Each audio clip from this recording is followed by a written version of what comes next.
Bonjour. Là, on va faire ensemble l'exercice, ensemble. On va faire l'exercice 37 du chapitre 11, OK? Pourquoi je le fais celui-là? Il est très simple, mais c'est juste que, à date, ce que je remarque, c'est que les gens ont de la misère à se représenter la situation. Donc, on dit que vous avez une tige, OK, qui est libre de pivoter autour d'un axe. Donc, autrement dit, c'est une tige qu'on met verticalement, puis elle va tourner autour d'un pivot qui va être ici, OK?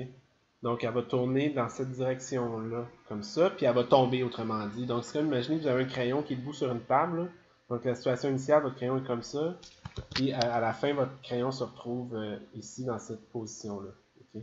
Donc, c'est ça qu'on veut dire dans la grande description. OK?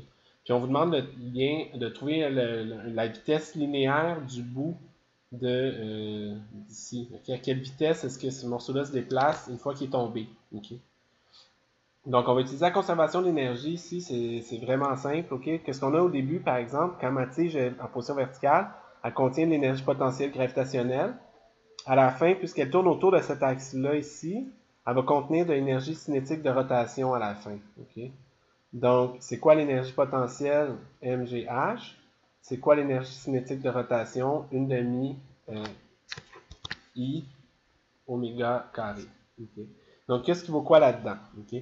Ben, la hauteur ici qu'on utilise, ça c'est quelque chose ici qu'il faut savoir dans le fond. Euh, la hauteur initiale, ça va être la hauteur du centre de masse. OK? Pourquoi?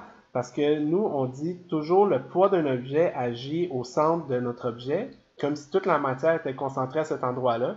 Mais ça va être la même chose pour le calcul de l'énergie potentielle gravitationnelle. Donc, si ici ma tige mesure L, la hauteur initiale, ça va être L sur 2, autrement dit.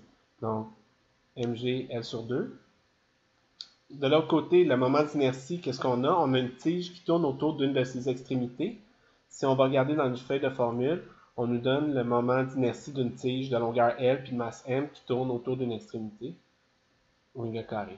Donc, ça nous permet de ici remarquer que ça ne dépend pas de la masse de la tige, puis on peut éliminer un L avec un L, on peut éliminer un 2 avec un 2, puis il nous reste oméga est égal à racine de 3G divisé par L. Okay. Évidemment, ce n'est pas la réponse. Nous, ce qu'on cherche, c'est la vitesse linéaire du bout. Donc, c'est quoi le lien avec la vitesse linéaire? Ben, nous, on sait que la vitesse linéaire, c'est oméga fois R. Okay. Donc, une vitesse en mètres par seconde, c'est une vitesse angulaire en rad par seconde fois un rayon en mètres. Okay. Donc ici, la vitesse du bout, ça va être quoi?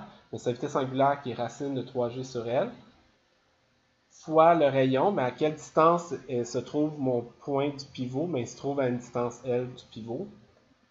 Donc, si je le rentre dans le carré, dans la racine, pardon, ça fait 3G L carré sur L, racine de tout ça. Donc, ça me donne que la vitesse est égale à la racine de 3G L, qui était la réponse à la fin du manuel. Okay? Donc ça, c'est l'exemple numéro 37 à la page, excusez, là, à la page 354 du manuel, dans le chapitre 11.